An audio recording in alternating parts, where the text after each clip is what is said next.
Welcome to sports, everybody. The New Providence Basketball Association forced to postpone its best-of-5 semifinals last night in order to hold an emergency meeting which dealt with an altercation that happened on Monday night following Game 2 between the Real Deal Shockers and Mailboat Cybots. League President Keith Belsey-Smith explains what penalties were handed down.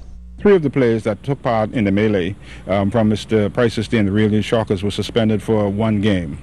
And that will commence from the next game, which is tomorrow night. And we made that decision based on the fact that the fight started, or the melee started, in the stands among some fans. We didn't know the details until last night.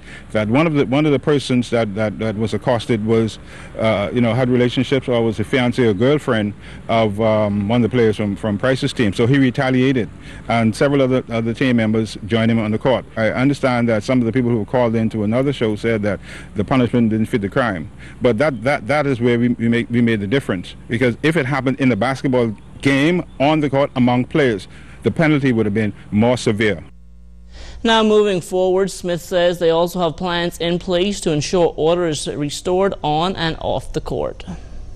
In order for us to bring about better control and policing of the game, we are in the process now through the Bahamas Basketball Federation of having the 2 referee associations come together for the duration of the playoffs, so that we have a better mix of referees. Last year we brought in a few certified officials from FIBA, out of Freeport, because we knew how important the series had become, and this year will be no different.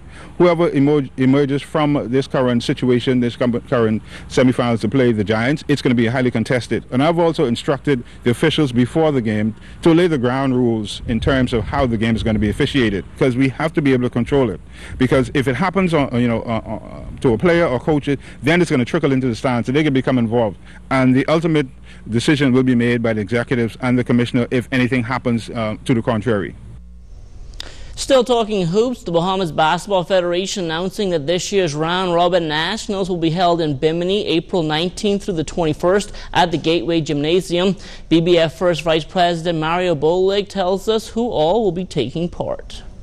We anticipate that there will be about 7 islands represented. Thus far, we have got confirmation from North Andros, Bimini, of course, the host team, Grand Bahama, and also Abaco. We expect New Providence to be there also. Right now, we're waiting confirmation from Exuma and Ilutra, which we feel as though both teams will also be there to represent, and both men and ladies. Okay. What's the format? Well, round robin, we're going to put them in 2 pools. Once we get 8 teams, if not 8 teams, we're going to try and make them and put them in 1 pool, and they play each team once, and then the 2 winners would definitely go to the finals with a better record. So you're expecting to support this national, because nationals in the past have not had the support?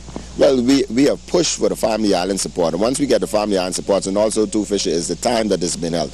Normally we'd held it around the time where you'd have the Exuma Regatta and other stuff that persons want to attend those events. Now we have decided to hold it the week before the Exuma Regatta, and now we get more interest from the Family Island teams to come and participate.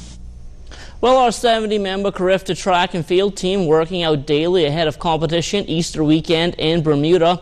Our Charles Fisher was able to slow down a few of the athletes to ask them the questions everyone wants to know.